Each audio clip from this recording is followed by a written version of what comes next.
Teardrop. The series will take you through fictional episodes from the viewpoints of Trisha and Vikrant. Sometimes it's the same situation from their respective perspectives, and sometimes their shared journey. Chapter 9. A Multitude of Colors, Trisha. Trisha's earliest memory was of her grandmother cleaning rice grains and lentils while sitting in the veranda.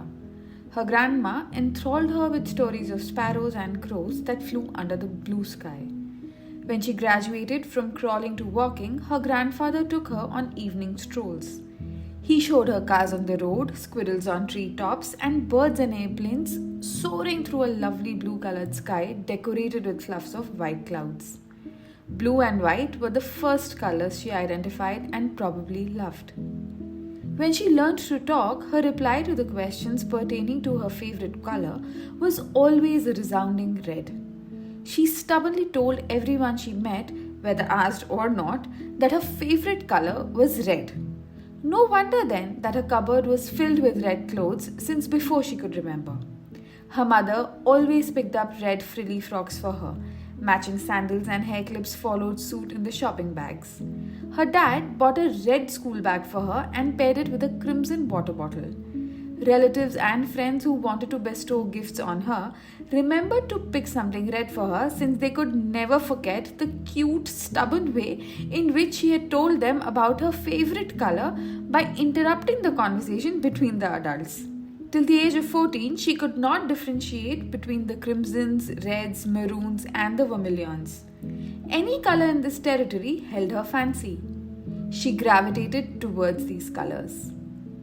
Her teenage years ushered in much later than they did for the other girls. It was around her 15th birthday that Ajay Jadeja had adorned the cover and the middle spread of the magazine Teens Today. Trisha and her best friend Tara would pool in money and purchase the monthly magazine. They would share the glossy pages and retain the copy for the night alternatively. However, both were at an age when cricketers were demigods, and Jadeja, with his competitive on-the-field and cute, rugged and charming at the same time off-the-ground personality, was the king of both their hearts.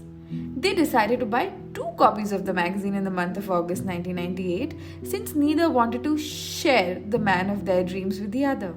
It was in an interview in the same issue that he had said that Quit Playing Games With My Heart by the Backstreet Boys was his favorite song, and pairing blue denims with a crisp white shirt his fashion mantra and favorite attire.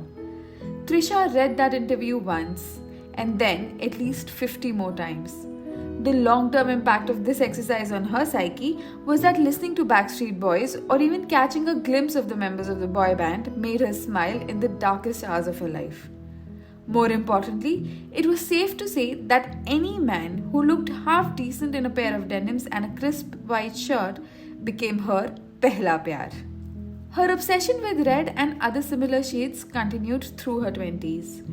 As her material interests diversified from just clothes to encompass accessories like earrings, shoes, bags, wallets, watches, bracelets, mobile cases, and so forth, so did a collection of red and allied shades.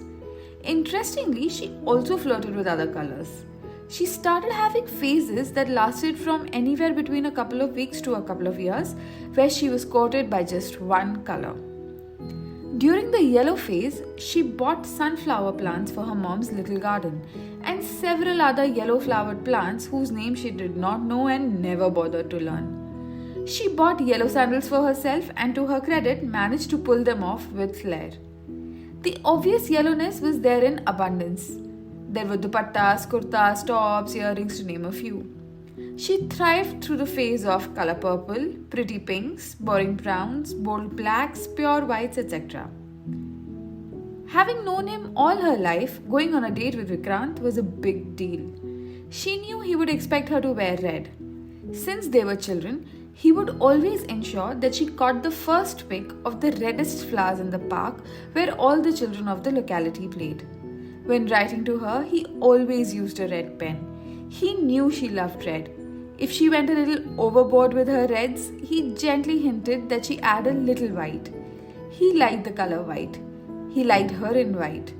On their first date, she carefully chose to wear a white chicken kurta and paired it with a white chudidar. The splash of color was provided by her light peach chiffon dupatta. She wanted to surprise him. She liked to see his face when things didn't go according to his expectations. All her teenage dreams came true when she saw Vikrant dressed in a crisp white shirt paired with classic blue denims. He was sporting a very smart pair of aviators. He gave her his best charming smile when he saw her.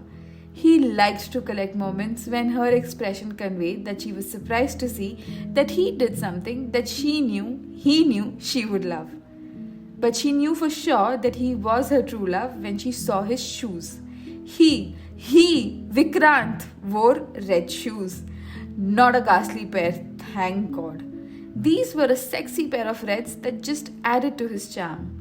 They were a sign that he would always go an extra mile for her, just as she would for him. Always.